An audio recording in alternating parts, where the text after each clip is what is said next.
नमस्कार मित्रों, महाचिति YouTube channel में एक बार फिर आपका हार्दिक स्वागत है।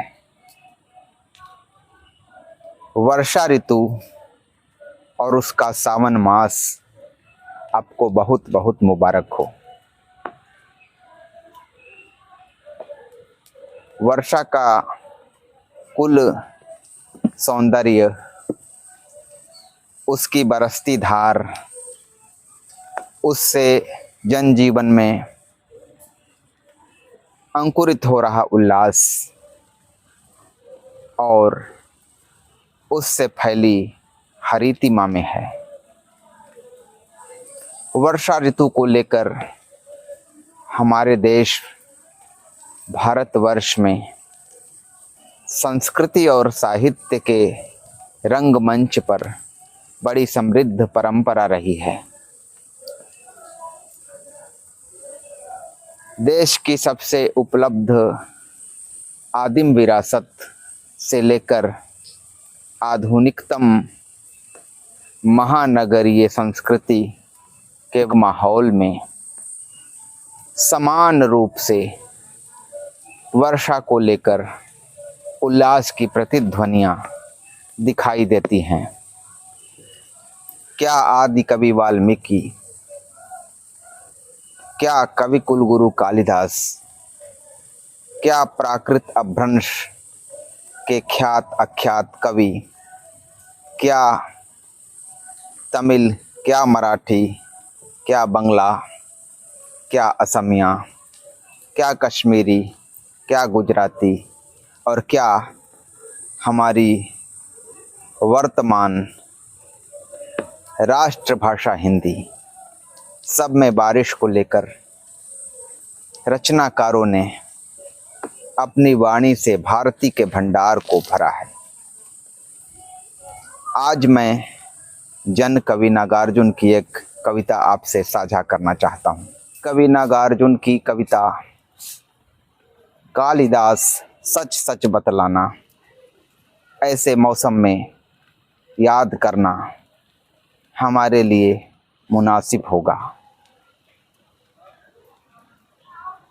कालिदास सच सच बतलाना, इंदुमती के मृत्यु शोक से अज रोया या तुम रोए थे।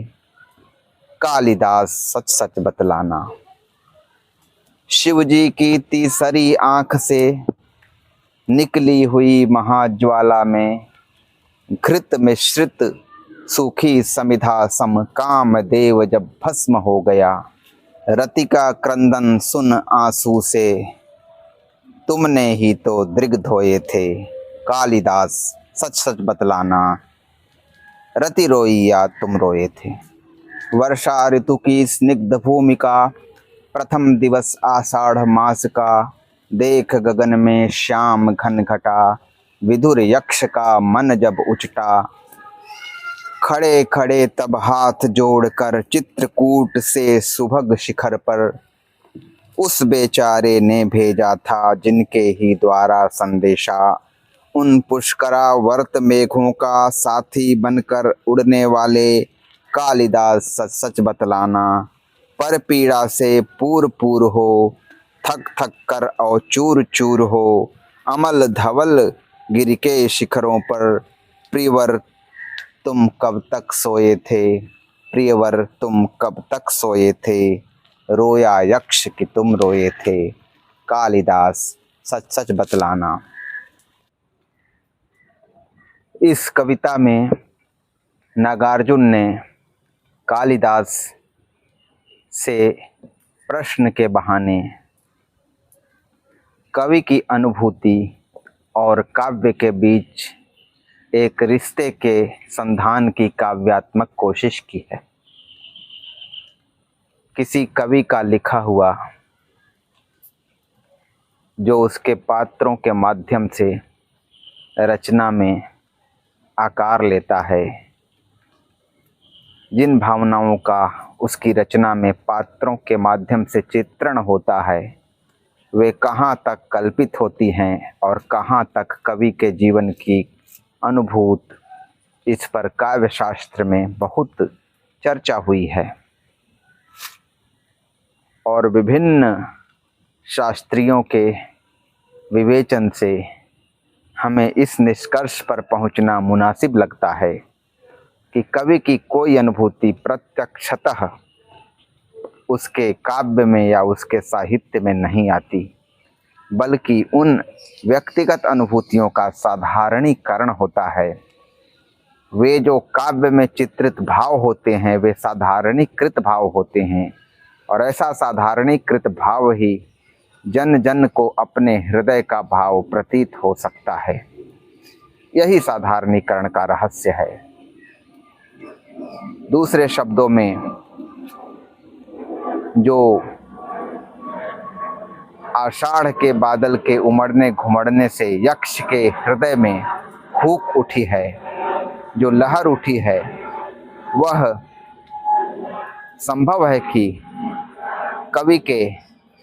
कवि कालिदास के जीवन की किसी ऐसी ही विरह की घटना से प्रेरित हो, लेकिन सीधे सीधे उसी रूप में काव्य में कवि की अनुभूति नहीं आती। उसका पर्याप्त कल्पना शक्ति के द्वारा, साधारणीकरण की वृत्ति के द्वारा परिष्करण होता है। तो इस कविता के बहाने हमने थोड़ा सा विचार कवि की अनुभूति और काव्य में चित्रित अनुभूति के रिश्ते पर किया।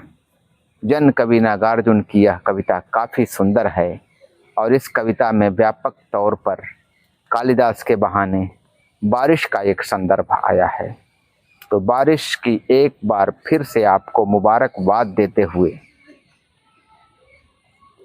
यह वीडियो मैं यहीं पूरा करना चाहता हूँ।